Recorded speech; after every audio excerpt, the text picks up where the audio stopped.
Today we're going to talk to you about the transitional colours, which form the second part of our book.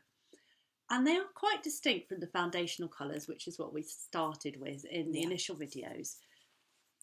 Why? Because they are a higher vibration, they are a higher frequency in energetic terms.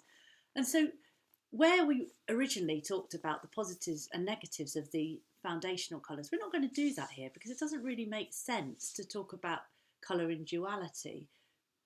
And so the focus is going to be on what is the essence of each of these colours? What are their qualities? We want to start with turquoise because turquoise represents the higher heart. So heart is intelligence, and in effect is the way into all of these colours. So Kath, if we were looking at that from a business perspective, how would you frame it up? I translate that to intuition. And I think there's that great quote out there that demonstrates this well, the Einstein quote, that the intuitive mind is the sacred gift and the rational mind its servant. And as a society, we've honoured the servant, we've forgotten the gift. So I think any leader who's been around the block a while will absolutely use their intuition and will rely on that knowing wisdom inside of them.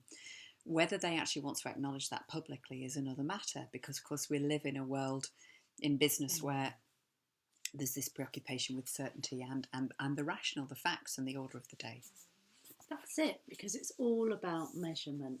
And that's quite ironic when we look at what's actually happening in the world today, because there's so much more volatility, uncertainty, complexity, ambiguity, requiring us to really think and be very, very different. And yet there is a sort of almost resistance to that step change, which is why we so need turquoise.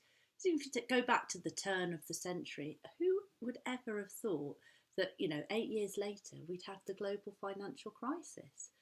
And that 9 years on from that, we're still living with the ramifications of that and trying to make sense of it. So in many ways, turquoise is offering us the possibility of a more holistic approach.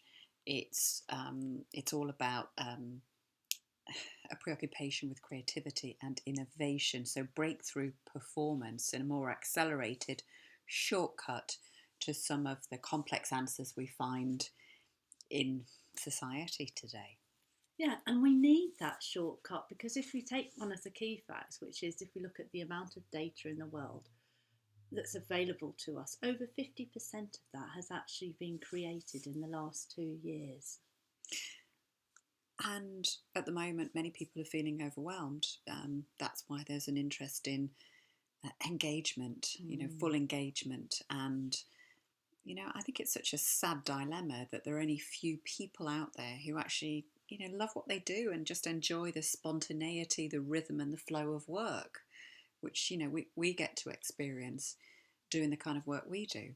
That's it. And we know that because if we take that great quote in our book, or the diagram in our book by Mikhail. Oh, cheeks, Mikhail. That's it.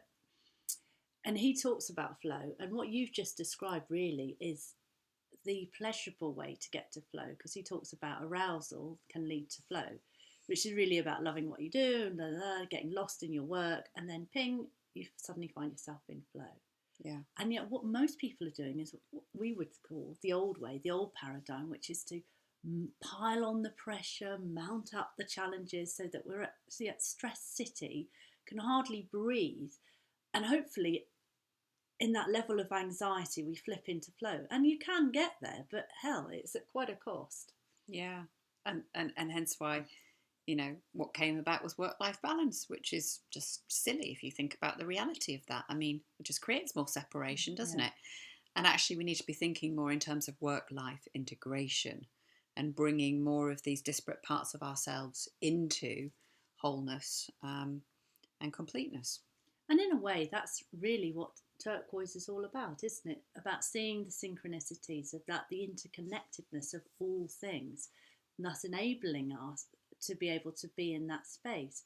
So if I was to sort of summarise turquoise for our viewers, it's moving from that concept of incentivising, or the need to incentivisation of the workforce, to actually intentionalising everything we do, and coming from that point of intention to create whatever it is we want to create. And there is a link, I think, there with the mantra we came up for Turquoise in the book, which is less is most definitely more. Yeah. There's a whole focus here on quality, quality of life, quality of work, quality of output.